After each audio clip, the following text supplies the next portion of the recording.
Assalamu alaikum wa rahmatullahi wa barakatuhu. This is Jan the Slovak Muslim. It is Christmas Eve, 24th. It's midnight.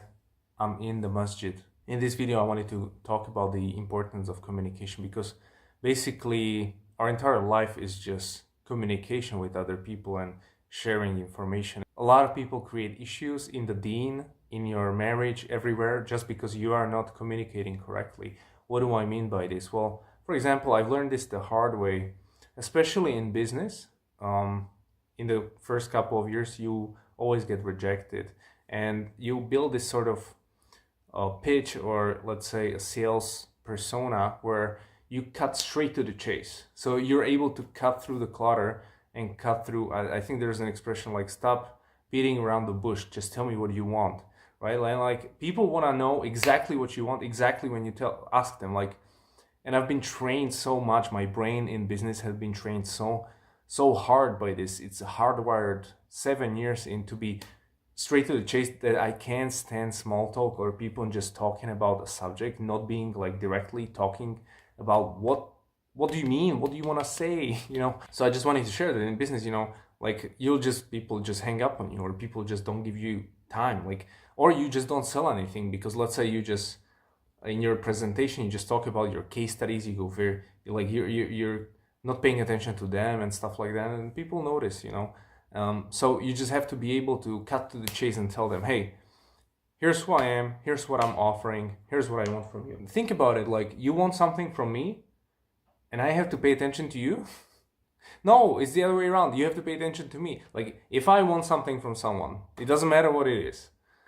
In business, and this is the life lesson, in business it works that you have to provide value for them so that they give time to you. This is how it is. It's a reciprocal relationship, or what do you call it, where you tell them, hey, I'm running a podcast show, I want to interview you and you'll get exposure to thousands of people.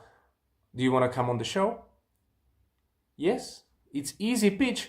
And this way I can build a relationship with this person who's going to be like my target client. And then I'll pitch them on the show, because I know it's not the right time to pitch them my services, but I know if I get a chance to build a relationship with them, give them value, they'll feel obligated to give value back to me. This is life, this is people, this is basic psychology. But somehow people don't get it. And it's the same with YouTube or anything. Like if I want to invite someone on my YouTube, let's say, or if I want to do anything, some people can't comprehend. Like some people send paragraphs of information that I don't even read. I just delete spam. For me, if you cannot comprehend, if you are not able to tell me in 2 sentences, what do you want? I can't waste my time with you. I'm sorry. This is how it is. Like, did you notice when Piers Morgan is inviting people on his show, it's just a quick pitch. Hey, do you want to come on the show at 6 p.m. tonight? This is how people do it at some level. You need to be able to tell people in 1 sentence, what do you want? And this is useful in business. What do you want? Now, here comes the tricky part. It's not just about pitching, it's about also telling them, how do you want to structure a deal? And I'm mentioning this because it's important in marriage, it's important in your friendships, it's important in the deen. Most projects fail.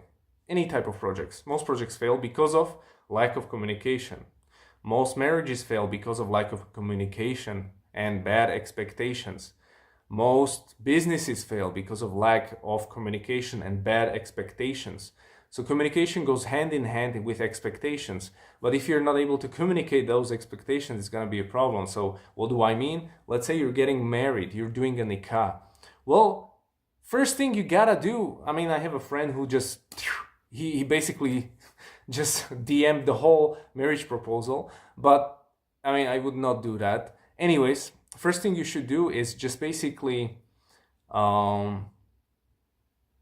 once you meet them physically, you should check like if you're compatible, but you should like really check and just get over it if it's not compatible. It doesn't matter if you're a man or woman. Like, hey, what's your religion? Where do you see where do you see yourself going in 5 years? I would just have like five brackets, 5 areas of life, like religion. Where are you in your deen? Am I ahead of you or are you ahead of me? Like, what's going on? Right? That would be one very important bracket. The second one would be, okay, kids. When do you want to have kids? Third one, career. Do you want to stay home? Should I provide, or what do we do? Fourth one, what's your family like? Fifth one, personality and looks and all that. Now most people just go with personality and looks, and they never talk about like, hey, what do you want in life? Like, how many kids? Tell me now. Like, and this is like Islamically, this should be done, but people are not even doing that. It's kind of strange. And it's not just in marriage, it's also in business, it's also in anything I do. Like, let's say I set up this mosque or this organization. It's important from the beginning to say, all right, here's the points. Who's gonna do the Jummah? Like, cutting straight to the chase, not beating around the bush. Maybe somebody, not maybe, like, who's gonna do this? Who's gonna do that? Typically, very little people want to do something. Like, most people just want to freeload and do nothing. This is reality. This is dunya. That's why people who actually do stuff, it doesn't matter where. People who are actively doing things in business, in life, in community, these people will go ahead, because most people just are lazy and they just don't want to do anything. They just want to focus on their family and business, and they just say, I'm too busy.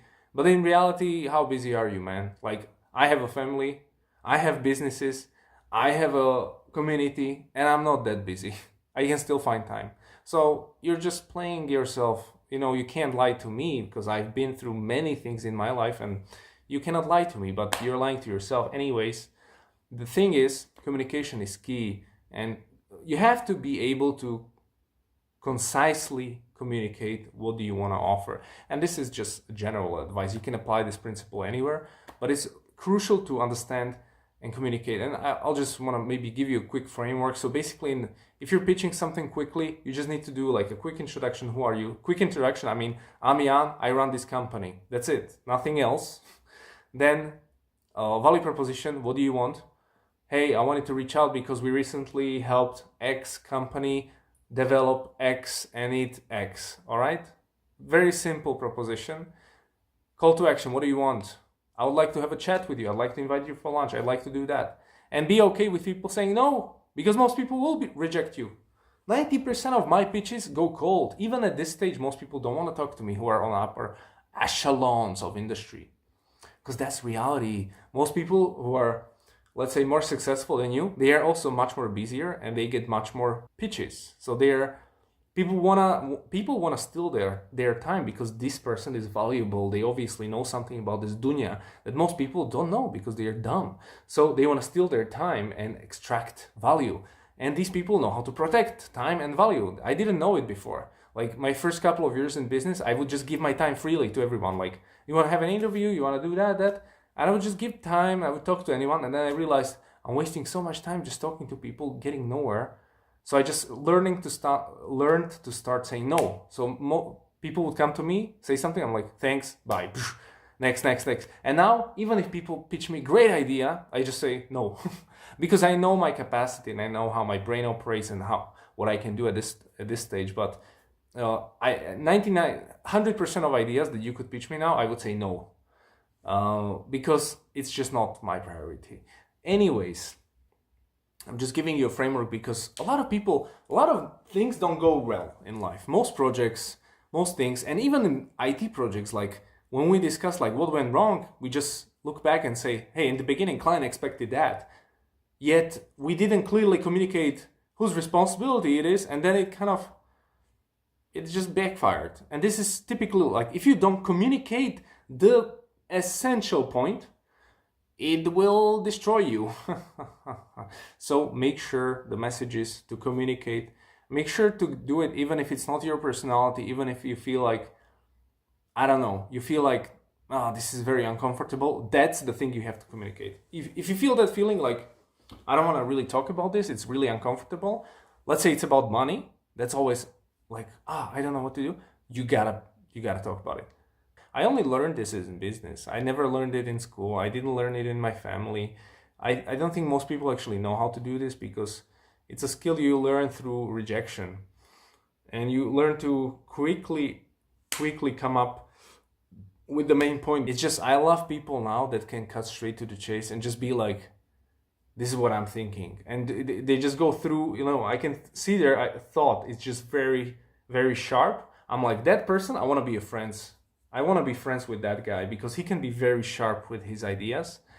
If somebody's like talking to me and we spend like 15 minutes and they said like, I don't even remember, then I'm like, okay, I don't want to be even meeting this person again. They are like too boring, like I can't talk to them, like, subhanAllah. Maybe it's just me, but this is kind of like what I learned, and I just think it's very healthy, because there have been many examples just in relationships generally where people just don't even clear out expectations, and then like it fails the relationship, and like this could have been avoided by like one sentence. Like how stupid is this?